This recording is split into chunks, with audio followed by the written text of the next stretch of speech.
हरियाणा के पानीपत और सोनीपत में 4 मासूम बच्चों की सीरियल किलिंग और आरोपी है एक 32 साल की महिला पूनम।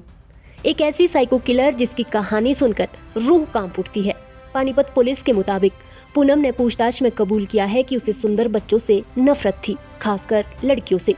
यही वजह थी कि उसने एक एक कर 4 बच्चों को मौत के घाट उतार दिया। मीडिया के सामने लाने पर भले ही चेहरा चुनरी से ढका था, लेकिन उसकी आंखों की क्रूरता साफ झलक रही थी। लेकिन कहानी सिर्फ इतनी नहीं है। सोनीपत में ससुराल वालों ने पुलिस को एक और चौंकाने वाला सच बताया। पूनम दावा करती थी कि उसके अंदर किसी युवक की आत्मा आती है। वो आवाज बदलकर खुद कहती थी, मैंने 3 बच्चों को मार दिया है। पूनम के बयान के बाद जांच में खुलासा हुआ है कि उसका संबंध उत्तर प्रदेश के कैराना के एक तांत्रिक से था।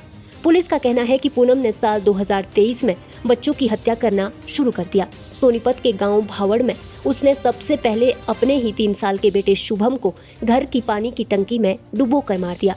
शक न हो इसलिए उसी टंकी में ननंद की 9 साल की बेटी इशिका को भी डुबो दिया। इसके बाद अगस्त 2025 में पूनम ने अपने मायके सिवाहा में चचेरे भाई के 6 साल की बेटी जिया की उसी तरह पानी में डुबोकर हत्या कर दी।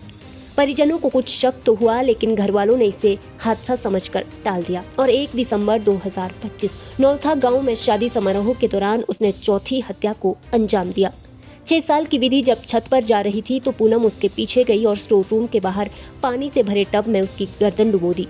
इसके बाद पूनम ने दरवाजे को बाहर से कुंडी लगाई और नीचे आ गई।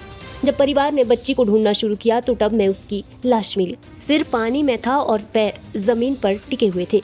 दादी ओमवती ने बताया, उसी समय पूनम के कपड़े गीले थे। किसी ने पूछा तो कभी दूध गिरने की कहानी सुनाई तो कभी कहा उसे महीना लगा है। शक से बचने के लिए वो कपड़े सुखाने दूसरे घर की छत पर चली गई।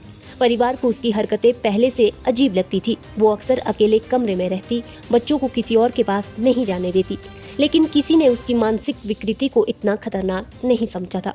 विधि की दादी ने एक और हैरान करने वाली बात बताई। 3 साल पहले भी पूनम ने विधि को गर्म चाय डालकर जलाने की कोशिश की थी, लेकिन उस समय बात को हादसा मानकर टाल दिया गया।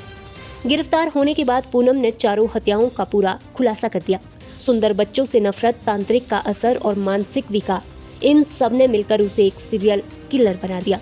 इस समय उसका 18 महीने का बेटा ओमवती के पास है, जिसे परिवार संभाल रहा है। वहीं पानीपत पुलिस पूरे मामले की डीप इन्वेस्टिगेशन कर रही है।